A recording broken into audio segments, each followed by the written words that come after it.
सुनिए, बच्चे अभी आए नहीं हैं पार्क से, जरा एक बार फोन करके पता तो कर लीजिए कहाँ रह गए अब तक। करता हूँ। भैया प्लीज मम्मी पापा को मत बताना पार्क वाली बात।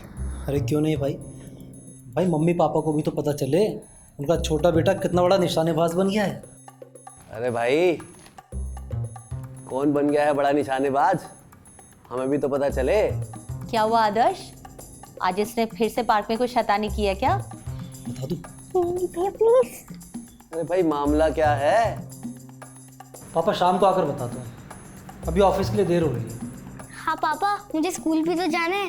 अरे बेटा रोहन, मम्मी को नाश्ता बनाने में अभी समय लगेगा, तुम मेरे पास आके बैठो। आओ। हाँ रोहन, अभी मुझे नाश्ता तैयार करने में थोड़ा समय लगेगा। आओ, तुम तब तक पापा के साथ बैठो। आओ भाई बैठो।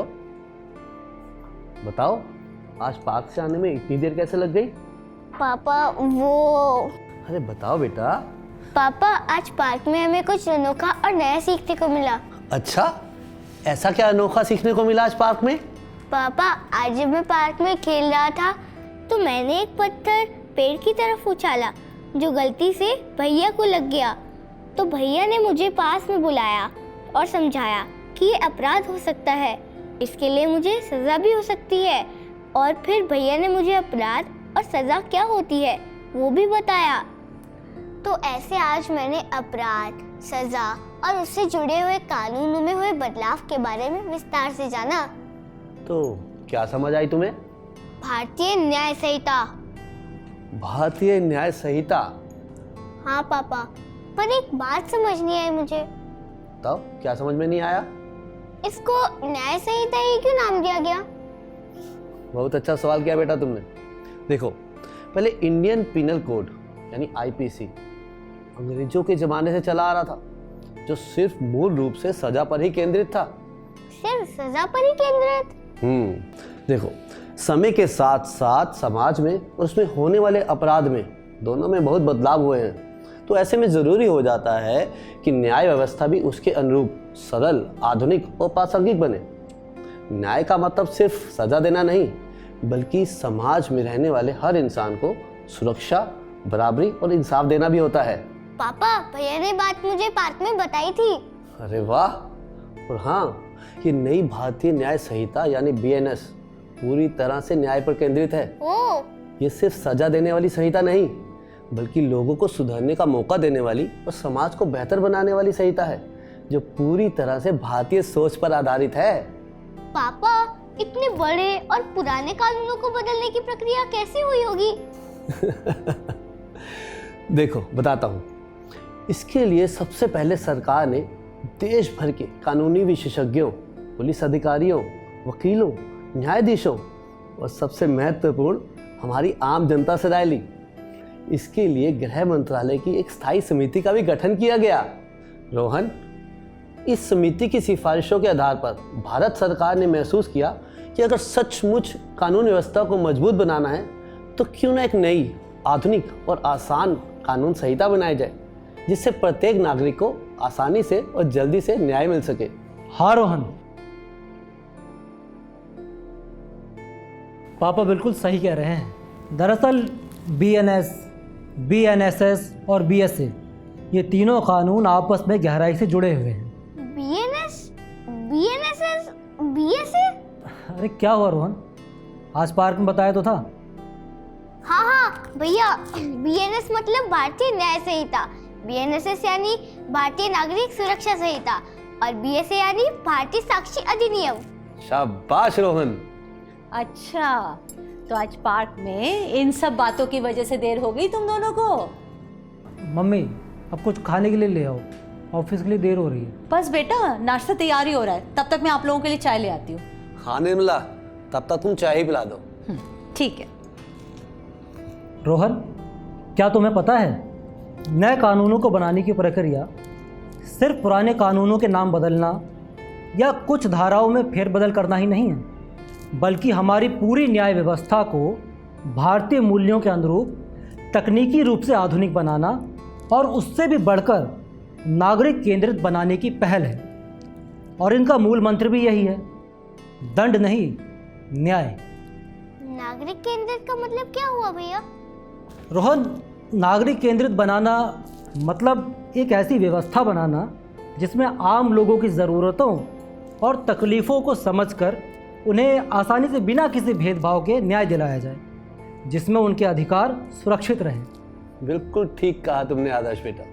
और हाँ रोहन, इन नए कानून में महिलाओं और बच्चों की सुरक्षा और उनके प्रति होने वाले अपराधों पर विशेष ध्यान दिया गया है। कुल मिलाकर हम कह सकते हैं कि विक्टिम ओरिएंटेड जस्टिस, यानी पीड़ित व्यक्ति को केंद्र में रखकर न्याय देने की व्यवस्था, ना कि अपराधी को सिर्फ सजा देने की।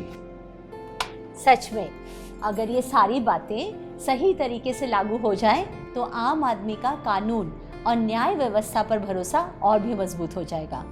फिर किसी को बेवजह डरने या न्याय के लिए भटकने की जरूरत नहीं पड़ेगी। सही कहा तुमने, लेकिन अभी मुझे चाय की बहुत जरूरत है। रोहन बेटा चलो आप तैयार हो जाओ, नहीं तो आज स्कूल के लिए देर हो जाएगी। पर मम्मी, मुझे इन कानूनों के बारे में भी और जानना है। अच्छा। और तुम्हें पता है रोहन, इन नए कानूनों में एक बहुत अच्छा पहलू ये भी है कि इसे आज के समय के संदर्भ में समावेशी बनाया गया है। वो कैसे? जैसे इनमें ट्रांसजेंडर जैसे शब्द को कानूनी मान्यता दी गई है।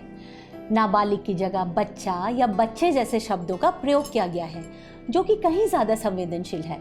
चल संपत्ति की परिभाषा को भी व्यापक बनाया गया है ताकि हर तरह की संपत्ति इसमें शामिल हो सके।